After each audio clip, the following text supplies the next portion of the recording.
JD with a new edition of Weekly News Pills, a bouquet of handpicked positive events in last 7 days from across the planet. Stay on board to enjoy the positive experience. It is good that things are looking up around our planet. Let there be a relentless collective effort to move forward and restore our beloved Mother Earth in all its glory. We can all be individual cogs in this mission to make things easy for us, our children, and our grandchildren. Let us together shun negative and fake news and enhance positivity across the society. Please do share, subscribe, and put in your valuable comments. Your comments will be a guiding light in my endeavor.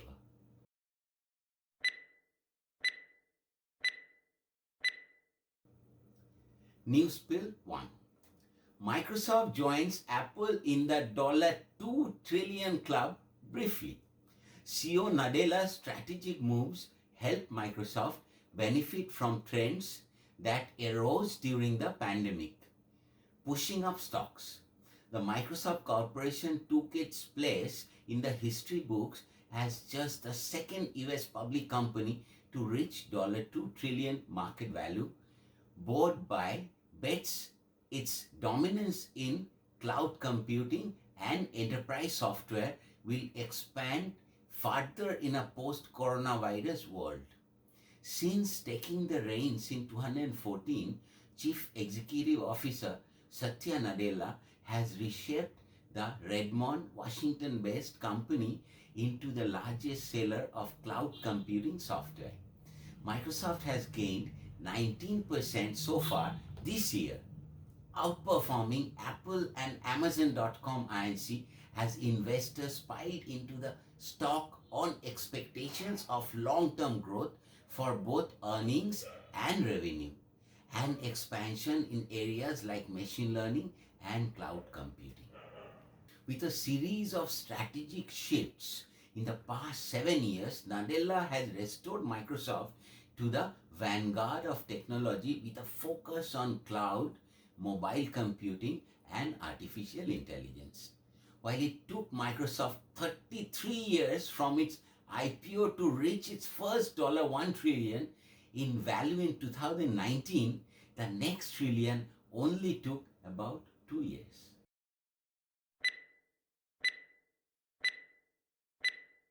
News Pill 2. Japan proposes 4-day working week to improve work-life balance. The Japanese government has just unveiled its annual economic policy guidelines, which include new recommendations that companies permit their staff to opt to work 4 days a week instead of the typical 5.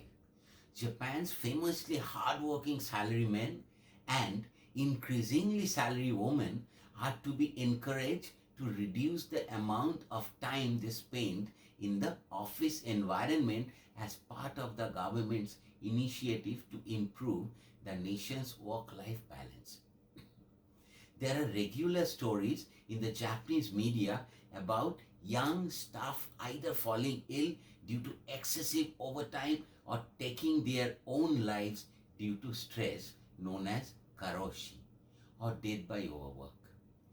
Inquiries often determine that workers cracked after putting in more than 100 hours of service overtime for months on end.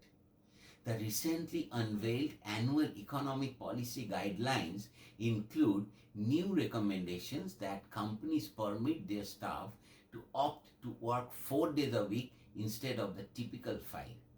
The coronavirus pandemic has already brought huge changes to the way that Japanese corporations, many of which are still highly rigid and traditional, go about their business. Political leaders now hope to convince management that flexible working hours, remote working, growing interconnectedness, and a host of other developments can be beneficial if they remain in place even after the end of the health crisis.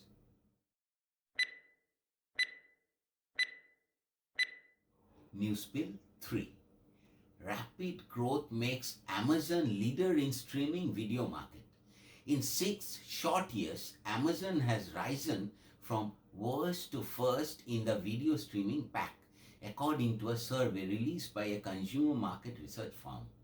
In its annual survey of the smart TV and streaming box market, Parks Associates revealed that Amazon, which had a lowly 12% of the streaming video market in 2015, surged to a 36% share during the first quarter of this year. Amazon shares top honors with Roku, which also has 36% of the market, followed by Apple 12%, Chromecast 8%, and all others 6%. While Amazon fortunes have gone up since 2015, Google's Chromecasts have declined from its high point in that year of 21%. However, Chromecast standing could change. The new Chromecast for TV was not launched until the end of the year, so it's still early to see how that will impact the Google user base. The stats we are seeing are very US-centric, which is a base of Amazon's strength. It might be different if we were looking at Europe or somewhere else. That is all for today. Thank you and goodbye for now. Stay blessed. See you in my next weekly episode.